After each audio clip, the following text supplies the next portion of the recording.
और हर घर वाले की ये जिम्मेदारी है कि वो अपने घर को दीनदार घर बनाए, इस्लामी घर बनाए।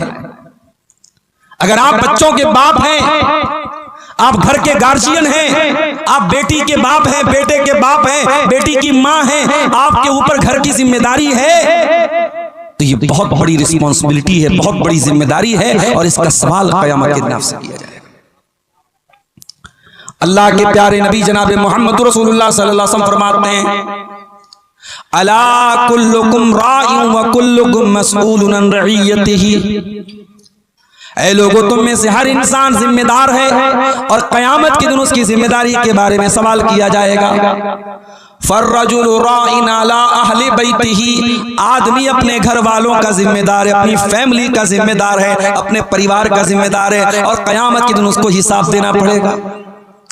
वल मरातु राइयतुन अला बैति ज़ौजिहा। और औरत जो घर के अंदर रहती है, औरत घर वाली होती है, घर के अंदर क्या चल रहा है, जवान बेटी रात में किसके साथ बातें कर रही है, जवान बेटी 2-2 घंटे घर से किसके साथ गायब है, उसके मोबाइल पर रिचार्ज कौन करा रहा है, उसके पास नया पर्स कहां से आ रहा है, उसके पास तरह तरह की खाने की चीजें कहां से आ रही हैं, ये निगरानी करना, ये देखना, ये माँ का कर्तव्य है, माँ की जिम्मेदारी है। ये हम लोग जो बोलते हैं ना, लड़के बहुत खराब हो गए, लड़कियां बहुत खराब हो गई, ये लड़के और लड़कियां ऐसे खराब नहीं होते। जब लड़के और लड़कियों के गार्जियन, उनके माँ बाप जब कछुए की तरह रेत में, जब कछुआ रेत में अपनी मुंडी डाल लेता है, तो ये समझता है कि सूरज नहीं निकला हुआ है। वही हाल आज उन माँ बाप का भी होता है। उन्होंने गफलत की चादर ओढ़ ली है, वो इस बात से बेफिक्र हो गए कि उनकी जवान बेटी कहां जा रही है और जवान बेटा कहां जा रहा है। अल्लाह के नबी फरमा रहे हैं, बेटा क्या कर रहा है, बेटी क्या कर रही है, घर वालों की रिस्पॉन्सिबिलिटी है, घर वालों की जिम्मेदारी है। मेरी प्यारी माओ, आपको अल्लाह ने मां बनाया है, बहुत बड़ा दर्जा है मां का। मां के कदमों के नीचे जन्नत बताई गई है, बहुत बड़ा दर्जा है बाप का। बाप को जन्नत का दरवाजा करार दिया गया है। मगर कान खोल करके सुन लीजिए, ऐ औलाद वालो, ऐ मेरी प्यारी माँ, है मेरे प्यारे बुजुर्गों, जिनको अल्लाह ने बाप बनाया, जिनको अल्लाह ने माँ बनाया, वो कान खोल के सुन लें। माँ बाप बनना बहुत सम्मान की बात है, बहुत ऑनर की बात है, बहुत इज्जत की बात है, बहुत रिस्पेक्ट की बात है। मगर ये सुन लीजिए, अल्लाह के प्यारे नबी क्या फरमाते हैं, मा मिन अब्दिन यस्तरईहिल्लाहु रईयतन। जब अल्लाह ताला किसी बंदे पर कोई जिम्मेदारी डाल दे और फिर वो इस हाल में मर जाए कि वो अपनी जिम्मेदारी के साथ अन्याय कर रहा है, अपनी जिम्मेदारी के साथ धोखा कर रहा है, और इस हाल में मर जाए कि अपनी जिम्मेदारी को सही तरीके से पूरा नहीं कर रहा है, हर्रमल्लाहु अलैहिल जन्ना, उस इंसान के ऊपर जन्नत हराम हो जाएगी।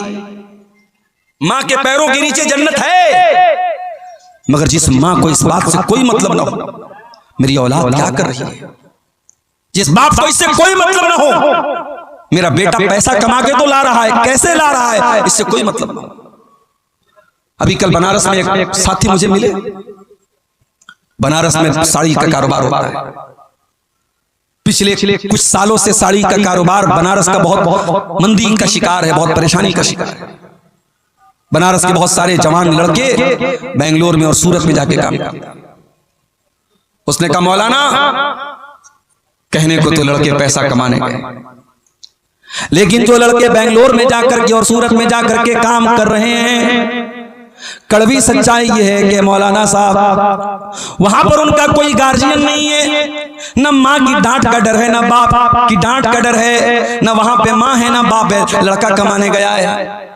कहा मौलाना जितना कमा रहा है उसका आधा हिस्सा सिगरेट में, शराब में, नशे में, जुआ में अब वहां पे गंवा देता है।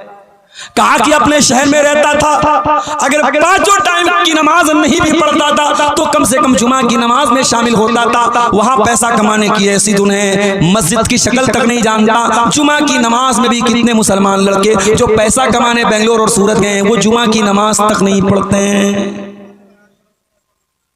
और आज मेरे एक दोस्त ने झारखंड से फोन किया, उन्होंने भी सेम यही बात बताई कि यहाँ झारखंड के बहुत सारे लड़के पूना में काम कर रहे हैं, वहाँ आसाम की जो राजधानी है गुवाहाटी, वहां पे काम कर रहे हैं, कलकत्ता में काम कर रहे हैं, उनका भी हाल यही है। बीड़ी, सिगरेट, नशा, नमाज से दूरी, अय्याशी, बदकारी, ये आज हमारे नौजवानों की पहचान बन चुकी है। मेरे प्यारे भाइयों, घर में बरकत आए तो कहां से आए, घर में सुकून आए तो कहां से आए। हाँ, पैसा तो आ रहा है, दौलत तो आ रही है, घर में अच्छा खाना तो बन रहा है, बच्चे अच्छा कपड़ा तो पहन रहे हैं, मकान तो आलीशान बन रहा है, लेकिन जब जिंदगी में नमाज नहीं, जब जिंदगी में अल्लाह का जिक्र नहीं, तो मेरे प्यारे भाइयों उस घर में बरकत कहां से आएगी, बरकत कहां से आएगी। हमारा घर आज मनहूस हो चुका है। माफ कीजिएगा मुझे, मेरे जुमले अगर कड़वे हो तो माफ कीजिएगा मुझे। हमने अपने घरों को मनहूस बना दिया।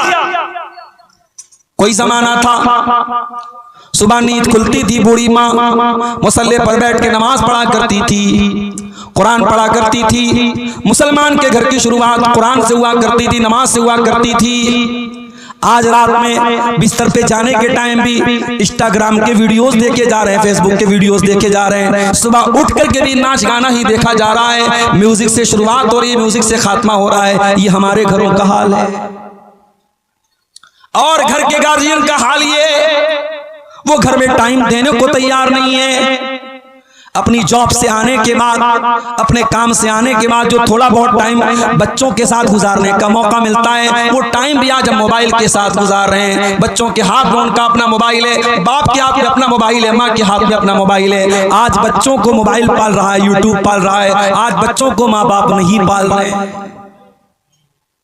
अरबी का शायर कहता है, बड़ी सच्ची बात कहता है, लैसल यतीमु मन इंतहा अबवाहु मिन हम्मिल हयाती व खल्लफाहु जलीला।